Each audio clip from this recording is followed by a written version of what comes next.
दोस्तों, भारत के 20 सालों के इतिहास में पहली बार एक ऑटोमोबाइल कंपनी ईवी मार्केट में अपना आईपीओ लॉन्च करने जा रही है। कंपनी को आप काफी अच्छी तरह से जानते हैं, इसका नाम है ओला इलेक्ट्रिक। ओला इलेक्ट्रिक सुनते ही आप सभी के दिमाग में सबसे पहले कैब की मेमोरी आती है, लेकिन ये जो कंपनी है केवल कैब्स तक लिमिटेड नहीं है। ओला मल्टीपल वेंचर्स रन करती है, जिसमें से एक ओला इलेक्ट्रिक भी है और अब ये कंपनी अपना आईपीओ भी लेकर आ रही है। तो कुल मिलाकर बात यह है कि ओला की कहानी कैब से कहीं ज्यादा है और आज की इस वीडियो में हम ओला के एस्टेब्लिशमेंट से लेकर के इसके सभी प्रोडक्ट्स के बारे में बातें करेंगे, सेल्स के बारे में जानेंगे, इसके फ्यूचर प्लान्स के बारे में बातें करेंगे, आईपीओ के बारे में जानेंगे और साथ ही ये भी जानेंगे कि आखिर कैसे ओला इलेक्ट्रिक बनी भारत की नंबर 1 ईवी कंपनी। हेलो दोस्तों, मैं हूं शिवम चौधरी और आप देखना शुरू कर चुके हैं इलेक्ट्रिक व्हीकल इन्फो के यूट्यूब चैनल पर हमारा ये वीडियो। तो चलिए शुरू करते हैं। दोस्तों, ओला इलेक्ट्रिक एएनआई टेक्नोलॉजीज की एक सब्सिडियरी कंपनी है और ये कंपनी ओन करती है ओला की फ्लीट्स को जिसकी कैब्स आप यूज करते हो, ओला इलेक्ट्रिक को जिसके स्कूटर्स आप ड्राइव करते हैं, एंड ओला फाइनेंशियल सर्विसेज को जो कि ऑनलाइन पेमेंट गेटवे प्रोवाइड करती है, ओला सेल टेक्नोलॉजीज जो कि बैटरी सेल मैन्युफैक्चरिंग बिजनेस में है,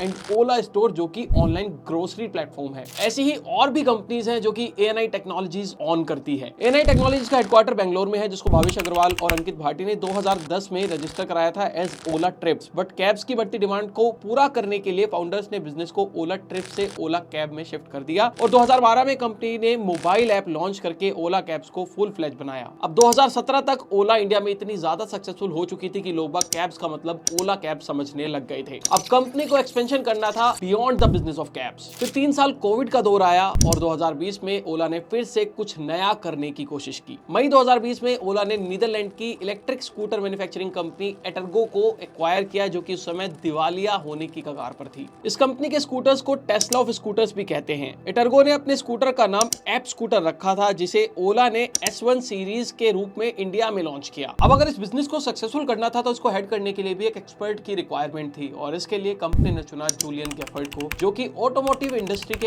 एक्सपर्ट हैं और वो बेंटली एंड BMW जैसी जानी मानी कंपनीज में काम कर चुके हैं। इसके अलावा कंपनी ने योंगसुन किम और वेन बर्गेस को भी हायर किया, जिन्होंने global sales and vehicle design को लीड किया। इसके बाद कंपनी ने वर्ल्ड के सबसे बड़े ई स्कूटर मैन्युफैक्चरिंग प्लांट की अनाउंसमेंट की। फैक्ट्री सेटअप करने के लिए ओला इलेक्ट्रिक ने $1.5 बिलियन की फंडिंग रेज की, जिसको कंपनी ने सेल मैन्युफैक्चरिंग, एक्सपेंशन और R&D के लिए यूज किया। इसी के साथ तमिलनाडु गवर्नमेंट के साथ 2400 करोड़ के MOU को साइन किया गया और फिलहाल 500 एकड़ में फैली ये फैक्ट्री तमिलनाडु के कृष्णागिरी में लोकेटेड है। फिलहाल की बात करें तो अभी इस फैक्ट्री में 2 मिलियन स्कूटर पर ईयर बनते हैं, लेकिन कंपनी का टारगेट इसको 10 मिलियन तक ले जाने का है। खास बात यह है कि ये factory majorly women driven factory है, यानी कि लीडिंग पोजीशंस पर ज्यादा से ज्यादा वुमेन एम्प्लॉइज को मौका दिया गया है। हालांकि अगर स्कूटर को और भी ज्यादा इनोवेटिव और यूनिक बनाना था तो उसके लिए नेक्स्ट लेवल टेक्नोलॉजी और R&D भी चाहिए थी और इसके लिए जनवरी 2021 में कंपनी ने सीमेंस के साथ कोलैबोरेट किया, जिससे ओला को एक्सेस मिला सीमेंस के डिजाइन एंड मैन्युफैक्चरिंग यूनिट का और इसकी प्रोडक्शन प्रोसेस का। अब प्रोडक्शन, डिजाइन और मैन्युफैक्चरिंग का तो सॉर्ट हो चुका था, लेकिन स्मार्ट स्कूटर्स बनाने के लिए ऑटोमेशन एंड रोबोटिक्स की भी जरूरत थी और इसके लिए ओला इलेक्ट्रिक के पास ABB टेक्नोलॉजीज से बेटर ऑप्शन शायद ही कोई और था। ABB टेक्नोलॉजीज भारत में ऑटोमेशन एंड रोबोटिक्स फील्ड में एक लीडिंग कंपनी है। तो सीमेंस से करार के लगभग 1 महीने बाद फरवरी 2021 में ओला इलेक्ट्रिक ने ABB के साथ में पार्टनरशिप की और इस तरह उसकी रोबोटिक्स ऑटोमेशन की दिक्कत भी खत्म हुई। अब कंपनी के पास सब कुछ था, डिजाइन था, मैन्युफैक्चरिंग यूनिट थी, मैन पावर थी, रोबोटिक्स एंड टेक्नोलॉजी भी थी एंड ऑटोमेशन भी था। तो कंपनी ने शुरुआत कर दी स्कूटर मैन्युफैक्चरिंग की और 15 जुलाई 2021 को अपने पहले स्कूटर की प्री बुकिंग स्टार्ट कर दी और प्री बुकिंग स्टार्ट होने के केवल 24 घंटे के अंदर अंदर कंपनी ने 1 लाख से ज्यादा बुकिंग से स्कूटर की पाई और इसी के साथ ये इतनी ज्यादा बुकिंग पाने वाली इकलौती इलेक्ट्रिक स्कूटर कंपनी बन गई। खैर, ये इंतजार खत्म हुआ और 1 महीने बाद 15 अगस्त 2021 को कंपनी ने अपने पहले 2 स्कूटर्स लॉन्च किए, ओला S1 and Ola S1 Pro। Ola S1 की उस समय की कीमत लगभग 1 लाख रुपए रखी गई थी, वहीं ओला S1 Pro की कीमत 1,30,000 रुपए रखी गई थी। अब बात करते हैं ओला इलेक्ट्रिक के करंट प्रोडक्ट पोर्टफोलियो की। तो मास मार्केट को टारगेट करने के लिए ओला ने अपने 3 नए स्कूटर 3 अलग अलग सेगमेंट में लॉन्च किए। बजट फ्रेंडली ओला स्कूटर, फिर आता है आपका mid segment Ola scooter and the upper one is premium segment Ola scooter. Premium segment की बात करें तो इसमें ओला ने 15 अगस्त 2023 को ओला S1 Pro Gen 2 लॉन्च किया, जो कि ओला S1 Pro Gen 1 का इंप्रूव्ड वर्जन है। ओला S1 Pro Gen 2 kilowatt hour battery pack के साथ आता है और इसकी रेंज 195 किलोमीटर है। ओला S1 Pro Gen 2 का शोरूम प्राइस है 1,47,499 रुपीज। अब बारी आती है मिड सेगमेंट की, तो इसके लिए ओला ने अक्टूबर 2022 में ओला S1 Air लॉन्च किया, जिसकी डिलीवरी जुलाई 2023 से शुरू हो चुकी है। ओला S1 Air की रेंज है 151 किलोमीटर और इसका एक शोरूम प्राइस है 1,19,099 रुपए। लास्टली बजट फ्रेंडली स्कूटर की बात करें तो इसके लिए ओला ने लॉन्च किया ओला S1X, जो कि 3 वेरिएंट्स में अवेलेबल है। पहला है ओला S1X, जो कि 2 किलोवाट आवर बैटरी बैटरी के साथ आता है, 91 किलोमीटर की रेंज देता है और इसके एक शोरूम प्राइस है 89,999। फिर ओला S1 X 3 kilowatt hour battery pack के साथ भी आता है और इसकी रेंज बढ़कर 151 किलोमीटर हो जाती है और इसका जो प्राइस है वो हो जाता है 99,999 रुपए। Third variant S1 X Plus है, ये भी 3 किलोवाट आवर बैटरी पैक के साथ में आता है और इसकी प्राइस है 1,09,999 रुपए। आज ओला इलेक्ट्रिक अपने कंज्यूमर्स को 6 अलग अलग वेरिएंट्स में स्कूटर ऑफर करता है, जिसमें कि फंकी कलर, डिजिटल डैशबोर्ड और पार्टी मोड जैसे मजेदार फीचर्स आते हैं, जिससे कि कंज्यूमर को वेरिएंट मिले अलग अलग और ऑप्शन भी मिल सके। बात करें ओला इलेक्ट्रिक की सेल्स की, तो लॉन्च के बाद से ही कंपनी ने टॉप पोजीशन कंसिस्टेंटली बनाकर रखी हुई है। 2023 में ओला इलेक्ट्रिक का ईवी टू व्हीलर मार्केट में 31% शेयर था, जो कि कंपनी ने एक अच्छा खासा मार्केट ग्रैब किया हुआ था। कंपनी का टोटल रेवेन्यू फिस्कल ईयर 2022 में 456 करोड़ था, जो कि 2023 में बढ़कर 2,782 करोड़ रुपए हो गया। बात करें कंपनी के प्रॉफिट एंड लॉस की, तो फिलहाल ओला इलेक्ट्रिक लॉस में है और साल 2022 में कंपनी को 784 करोड़ रुपए का लॉस हुआ है। साल 2023 में ये नुकसान बढ़कर 1472 करोड़ रुपए हो गया है। अब Ola Electric highly anticipated IPO market में कदम रखने जा रही है। ओला इलेक्ट्रिक आईपीओ का एक्सपेक्टेड जो साइज है वो लगभग 7,000 करोड़ रुपए रहने वाला है, जिसमें से 5500 करोड़ रुपए फ्रेश इशू होगा और 1100 करोड़ रुपए प्री आईपीओ प्लेसमेंट से लाई जाएंगे। आईपीओ का एक्सपेक्टेड प्राइस होगा 150 से 150 रुपए पर शेयर और इससे लगभग कंपनी 5,838 करोड़ तक का फंड जुटाने का लक्ष्य रखेगी। ओला इलेक्ट्रिक के फाउंडर भाविश अग्रवाल इस आईपीओ में अपने लगभग 47.4 मिलियन शेयर्स बेचने वाले हैं। कंपनी के शेयर होल्डिंग पैटर्न की बात करें तो इसमें 37% भाविश अग्रवाल होल्ड करते हैं। इसके अलावा सॉफ्ट बैंक 22% होल्ड करता है, एम्प्लॉइज 7.7% होल्ड करते हैं एंड टाइगर ग्लोबल 6% होल्ड करता है।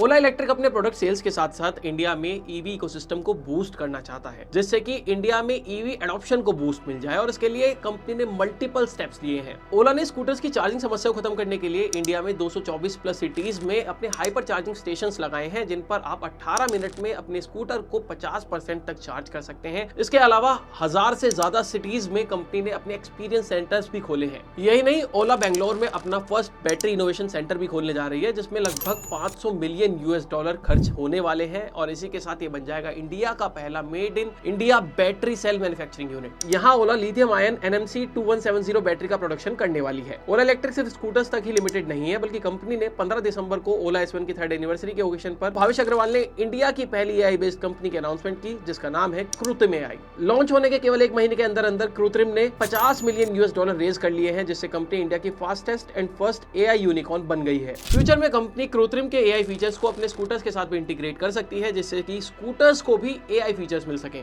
खास बात यह है कि कृत्रिम 10 इंडियन लैंग्वेजेस समेत टोटल 20 लैंग्वेजेस को सपोर्ट करती है। अब बात करते हैं उन चैलेंजेस के बारे में जो कि ओला इलेक्ट्रिक फिलहाल फेस कर रही है या फिर फ्यूचर में फेस कर सकती है। सबसे पहला है लिमिटेड ऑपरेटिंग हिस्ट्री। ओला का ऑटोमोबाइल सेक्टर में बहुत ज्यादा एक्सपीरियंस नहीं है। अब समय के साथ साथ जो भी नई नई परेशानियां आएंगी, देखने वाली बात होगी ओला इन सबसे कैसे निपटती है। हालांकि शुरुआत की बात करें तो इनिशियली ओला ने नीदरलैंड से स्कूटर्स को इंपोर्ट किया था विदाउट एनी मच R&D, और ये जो स्कूटर्स थे इंडियन कंडीशंस और इंडियन रोड्स के हिसाब से बिल्कुल भी फिट नहीं थे। दूसरा है प्रोडक्ट की क्वालिटी। ओला स्कूटर्स की क्वालिटी को लेकर काफी ज्यादा कंप्लेंट्स आती रही हैं। शुरुआत में इसके फ्रंट सस्पेंशन को लेकर काफी खबरें आई कि ये टूट जाता है। टेक्निकल मॉल फंक्शंस की भी काफी ज्यादा इशू यहाँ पर रेज किए गए। यही नहीं, हमने देखा कि ओला इलेक्ट्रिक स्कूटर्स की बैटरी में भी आग काफी दफा लगी है और ये काफी ज्यादा कंसर्निंग हो जाता है, specially in the EV sector. यही नहीं, इन सभी के चलते कंपनी ने अपने स्कूटर्स को कई बार रिकॉल भी किया है। तीसरा है आफ्टर सेल सर्विस। किसी भी कंपनी पर कस्टमर की क्रेडिबिलिटी और भरोसा उसकी आफ्टर सेल सर्विस से ही आता है। हालांकि ओला के मामले में ऐसा बिल्कुल नहीं है। मल्टीपल सर्विस सेंटर्स होने के बावजूद ओला के जो स्कूटर्स हैं उनकी सर्विस ठीक तरीके से नहीं की जा रही है और इसी के चलते काफी कंप्लेंट सामने भी आई हैं और ओला ने अपने मल्टीपल सर्विस सेंटर्स को शट डाउन भी किया है। चौथा है एम्प्लॉय रिटेंशन रेट। 2023 में कंपनी ने कहा कि उनका एम्प्लॉय रिटेंशन रेट 47% था, जबकि इसी साल पूरे भारत का average employ retention rate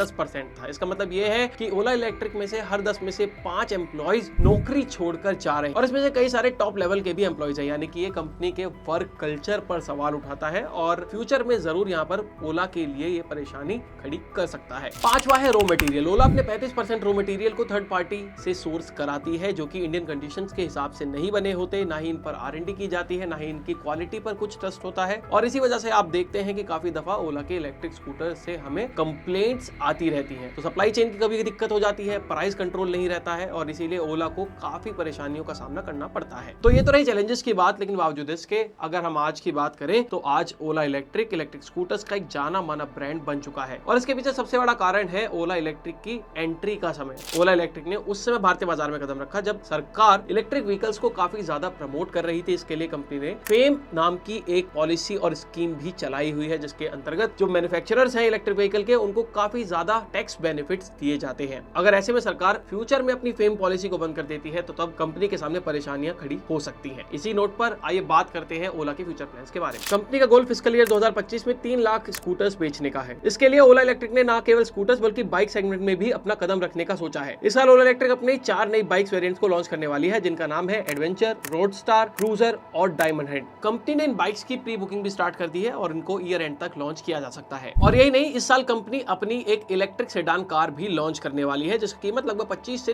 30 lakh रुपए के बीच रखी जाएगी। यही नहीं दोस्तों, जैसा मैंने आपको वीडियो की शुरुआत में बताया था, कंपनी इस साल अपना आईपीओ भी लॉन्च करने वाली है। तो कंपनी की ग्रोथ के साथ आप भी डायरेक्टली इस बार जुड़ सकते हैं, आपको मौका दिया जा रहा है। यही नहीं दोस्तों, ईवी मार्केट में इस बार काफी ज्यादा पोटेंशियल देखने को मिल रहा है। देखने वाली बात होगी कि ओला इलेक्ट्रिक अपना कैसा रोड मैप तैयार करती है और क्या उसका जो ये रोड मैप रहने वाला है ये इंडिया को आत्मनिर्भर बनाता है और साल 2023 तक इंडिया को फुल्ली इलेक्ट्रिक बनाने में सपोर्ट करता है या फिर नहीं। खैर ये सब बातें हम फ्यूचर पर छोड़ते हैं और देखते हैं कि फ्यूचर में ओला इलेक्ट्रिक किस दिशा में जाती है। यही थी आज की वीडियो दोस्तों, उम्मीद आपको वीडियो पसंद आई होगी। वीडियो को लाइक, शेयर एंड सब्सक्राइब करना मत भूलिएगा। मैं हूं शिवम चौधरी, मिलते हैं नेक्स्ट वीडियो में।